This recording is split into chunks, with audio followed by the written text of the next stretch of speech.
Hello friends, welcome to my channel easy to learn. आज हम इस वीडियो में कोरोनरी आर्टरी डिजीज़ के बारे में पढ़ेंगे, इसके रिस्क फैक्टर्स के बारे में पढ़ेंगे, इसकी पैथोफिजियोलॉजी, डायग्नोसिस और मैनेजमेंट के बारे में पढ़ेंगे।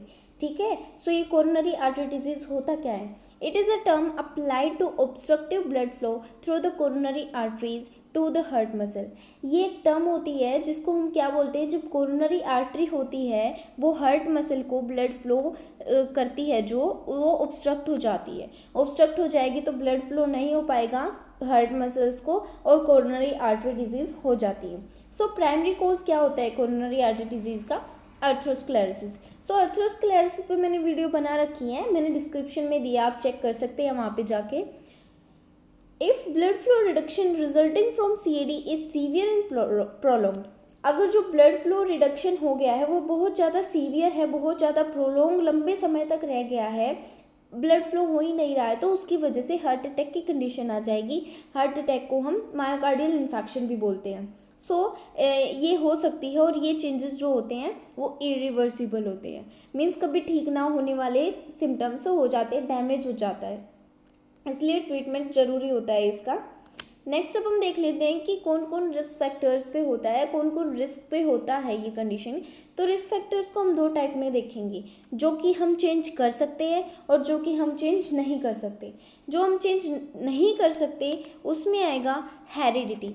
अब हेरिडिटी, जो हमें फैमिली से कोई भी डिजीज़ अगर मिली है हम उसको चेंज नहीं कर सकते, हमारे पेरेंट्स से चली आ रही है वो डिजीज़ कंडीशन, तो हम उसको ट्रीट नहीं कर सकते हैं। एक ये रिस्क फैक्टर हो गया। नेक्स्ट है एथिनिसिटी। एथिनिसिटी मीन्स जो अफ्रीकन्स होते हैं और जो अमेरिकन्स होते हैं ना, वो हाई इंसिडेंस रेट पे होते हैं अर्थरोस्क्लेरोसिस के, तो उनकी वजह वो ज़्यादा इफेक्ट होते हैं इस डिजीज़ कंडीशन से बजाय इंडियंस के। नेक्स्ट है जेंडर। सो जेंडर में क्या होता है, जो मैन होते हैं वो ज़्यादा रिस्क पे होते हैं और वुमेन से। नेक्स्ट है एज के अकॉर्डिंग मैन को इंक्रीज इंसिडेंस हो जाते हैं जब 50 से एज अबोव हो जाती है, और वुमेन को हो जाते हैं जब मेनोपॉज के बाद कंडीशन जो है वो इंक्रीज होना स्टार्ट हो जाती है। ये थे रिस्क फैक्टर्स जो कि हम चेंज नहीं कर सकते। अब देख लेते हैं रिस्क फैक्टर्स जो हम चेंज कर सकते हैं। फर्स्ट है स्मोकिंग। स्मोकिंग हम खुद से चेंज कर सकते हैं, स्मोकिंग को हम छोड़ सकते हैं। स्मोकिंग क्या करती है, ये वेजो कंस्ट्रिक्शंस करा देती है, मीन्स वेसल्स को कंस्ट्रिक्ट करा देगी और मायोकार्डियल ऑक्सीजन डिमांड बढ़ जाएगी। ठीक है, उसकी वजह से प्रॉब्लम क्रिएट होगी। नेक्स्ट है हाइपरटेंशन की कंडीशन। अब हमारा हाई बीपी रहता है, हाइपरटेंशन पे भी मैंने वीडियो बना रखी है, मैंने डिस्क्रिप्शन में लिंक दे दिया, आप वहाँ से चेक कर सकते हैं। इसमें क्या होता है, अगर हाइपरटेंशन ठीक नहीं होगी टाइम पे तो क्या होगा, वेजो कंस्ट्रिक्शन हो जाएगी इसमें भी, और इसमें भी मायोकार्डियल ऑक्सीजन डिमांड है वो इंक्रीज हो जाएगी। नेक्स्ट देख लेते हैं एलिवेटेड सीरम कोलेस्ट्रॉल। अगर किसी का सीरम कोलेस्ट्रॉल लेवल बहुत ज़्यादा एलिवेटेड रहता है, मतलब 240 mg/dl से अगर लेवल ज़्यादा हो जाता है तो वो बहुत ज़्यादा रिस्क पे होते हैं पेशेंट। नेक्स्ट है डायबिटीज़ का अगर कोई पेशेंट है, उसका ट्रीटमेंट बहुत ज़रूरी होता है, क्योंकि बहुत सारी बीमारियों की वजह बनती है ये diabetes. It increases the risk of hypertension हो सकती है इससे, ओबेसिटी की कंडीशन हो सकती है और ब्लड लिपिड्स एलिवेटेड हो सकते हैं। नेक्स्ट है ओबेसिटी को हम ऑब्वियसली कंट्रोल कर सकते हैं बाय फिजिकल एक्सरसाइजेज वगैरह, डाइट वगैरह लेके। तो ये क्या करता है, ये हार्ट वर्कलोड को इंक्रीज़ करता है। हार्ट वर्कलोड इंक्रीज़ होगा तो रिस्क हाइपरटेंशन के चांसेस बढ़ेंगे, डायबिटीज़ होने के चांसेस बढ़ेंगे, ग्लूकोज इंटॉलरेंस रहेगा और हाइपरलिपिडीमिया, दैट इज़ लिपिड की अमाउंट बहुत ज़्यादा रहेगी।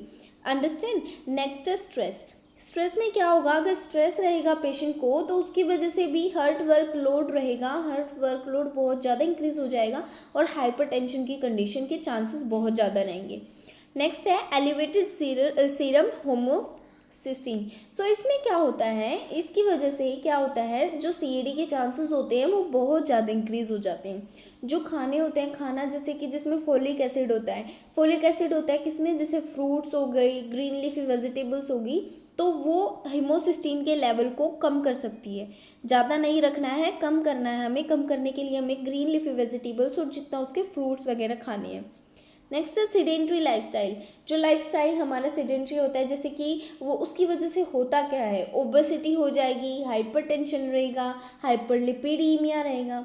हाइपरलिपिडीमिया मैं अगेन बता रही हूँ, हाइपर मीन्स ज़्यादा, लिपिडीमिया लिपिड मतलब लिपिड की अमाउंट ज़्यादा हो जाएगी बॉडी में, ठीक है। नेक्स्ट अब हम देख लेते हैं पैथोफिजियोलॉजी।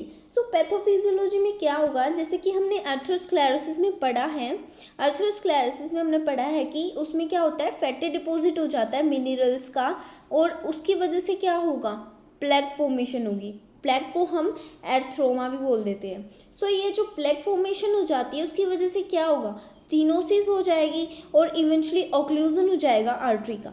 ऑक्लूजन, अगर आर्टरी का ऑक्लूजन हो जाएगा तो क्या होगा, मायोकार्डियल में जो ब्लड फ्लो है वो कम हो जाएगा, और ब्लड फ्लो कम हो गया तो ऑक्सीजन डिमांड जितनी हमें चाहिए उतनी मिल नहीं पाएगी, तो उस वजह से क्या होगा, उसकी वजह से इस्चीमिया की कंडीशन आएगी एंड फर्दर चेस्ट पेन की कंडीशन आएगी। नेक्स्ट अब हम देख लेते हैं मेडिकल मैनेजमेंट क्या होंगी इसकी। सो prevention is the goal for the patient. Prevention बहुत ज़रूरी है, हमारा मेन गोल है प्रिवेंशन का, क्योंकि ट्रीटमेंट इसका बहुत टफ होता है।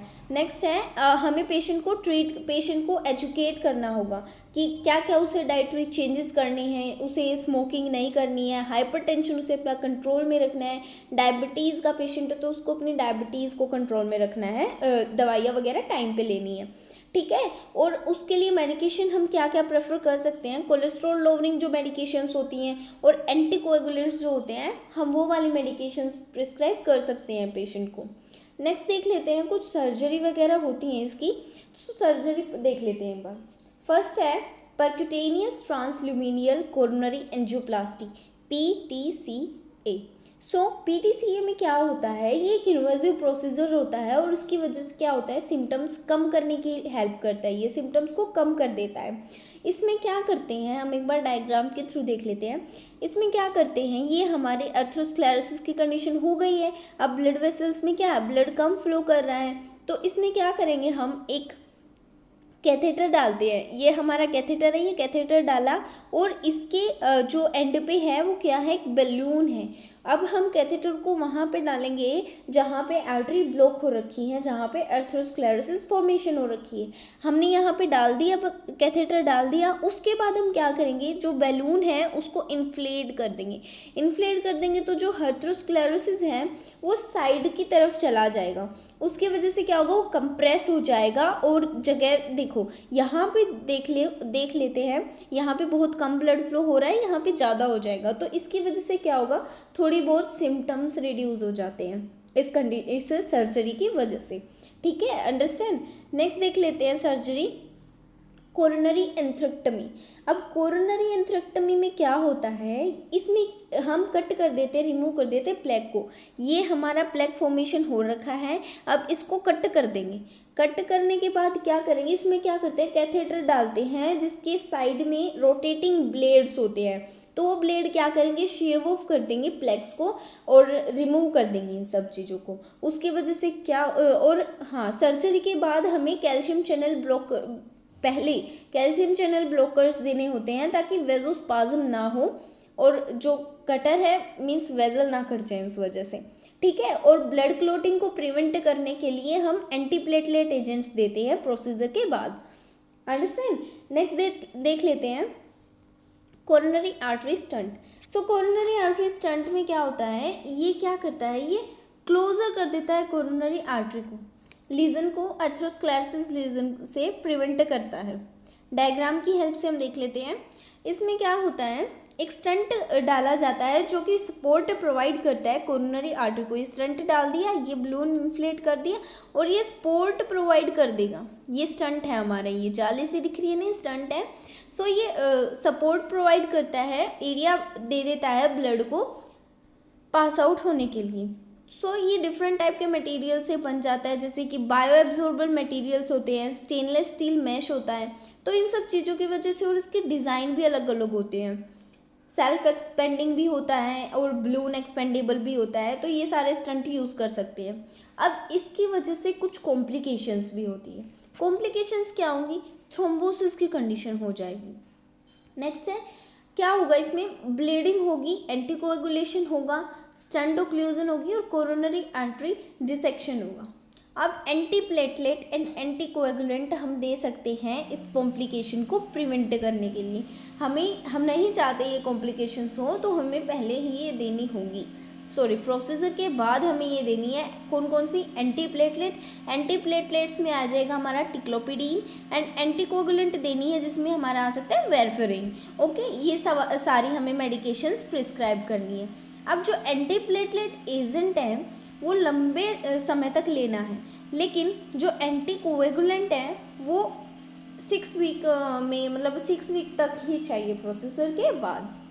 ठीक है। So next surgery is coronary artery bypass graft. इसमें क्या होगा?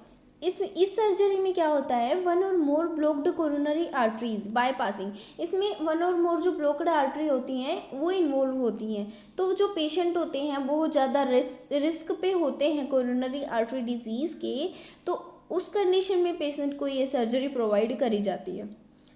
अब इसमें क्या होता है? कार्डियक कैथेटराइजेशन वो आइडेंटिफाई की जाती है blocked coronary artery and determine the need for surgery.